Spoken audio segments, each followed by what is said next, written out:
Just meeting some friends after the game? Her dad nodded and turned back to the screen, slapping his leg happily at something Johnny was doing. Her mother chuckled along. Robin shut the door behind her and looked out across the field to the stadium. The last handful of students were loudly making their way toward the parking lot, no doubt on their way to a barn party. It was almost a half hour later when she finally saw Trevor's silhouette making its way across the wild grass. As he approached her, she could see that he was freshly showered and could smell a hint of ivory soap. Maybe he wanted to look nice for me. Robin's heart quickly thudded with hope as she approached him. "Hey, I have the notes." Just being near him made her dizzy. "Great." He regarded her coolly. She cleared her throat. "Mr. Henson is tough. I remember that from last year." "Yeah, he is." He glanced around them. "Did you bring anyone else with you?" Robin tilted her head. "No, don't worry. It's not a big deal. It's just notes." His fist came so fast that at first she didn't even know what had hit her.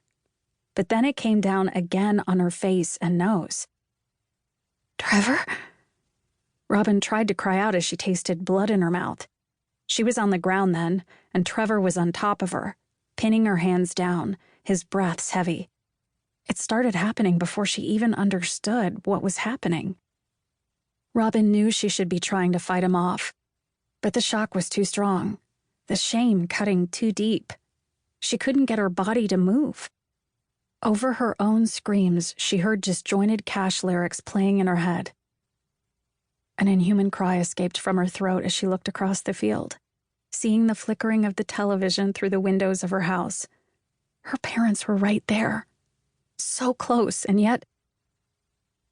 Robin closed her eyes as Trevor brought his fist down against her temple, this one sending her spinning mercifully into darkness.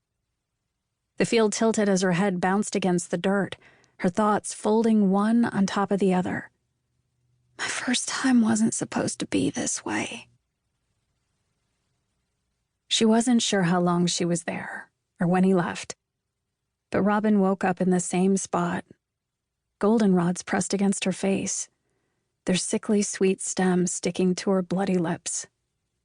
She couldn't open her right eye, and her left wrist was swelling. Stumbling and sobbing, Robin wrapped her father's coat around her, and instead of walking to her house, limped toward her best friend Julie's house, a yellow Victorian 2 blocks down. Only one thought repeated itself in her jumbled mind as she made her way there, step by unsteady step. I can't tell my father. Not now, not ever. He will never look at me the same again. Later, Robin wouldn't remember walking there, or pushing the door open to find Julie Westing sprawled out on the couch reading. Her friend would take her upstairs and hold her up in the shower. She would wash the blood out of her hair and ice her wounds, her hands shaking with rage. She would call Robin's parents to say that she fell down the stairs and that she was going to stay with her for a few days. Her best friend would hold Robin through that long, dark night, reassuring her that she was safe now and that they would have their revenge. And 3 weeks later, Julie would stand by as Robin pulled on her father's black coat and with shaking hands, picked up a baseball bat. Part 1. Chapter 1. Austin, Texas. Present day. Thea Solomon was up to her elbows in clay when someone secretly placed the envelope next to her back. It was a busy pottery workshop, with almost wall-to-wall bodies in the small art room at Roosevelt High. Thea was at her favorite pottery wheel, the one in the corner, away from everyone. As the clay wove its way up through her long brown fingers, so cold and slimy and lovely, Thea had the distinct feeling that this wheel was made for her. It didn't ask anything of her. It didn't want her to talk about Natalie. It didn't want her to smile. Thea just wanted to pick her glazes in peace. Today, a cherry yellow semi-gloss, for the sunshine she couldn't muster.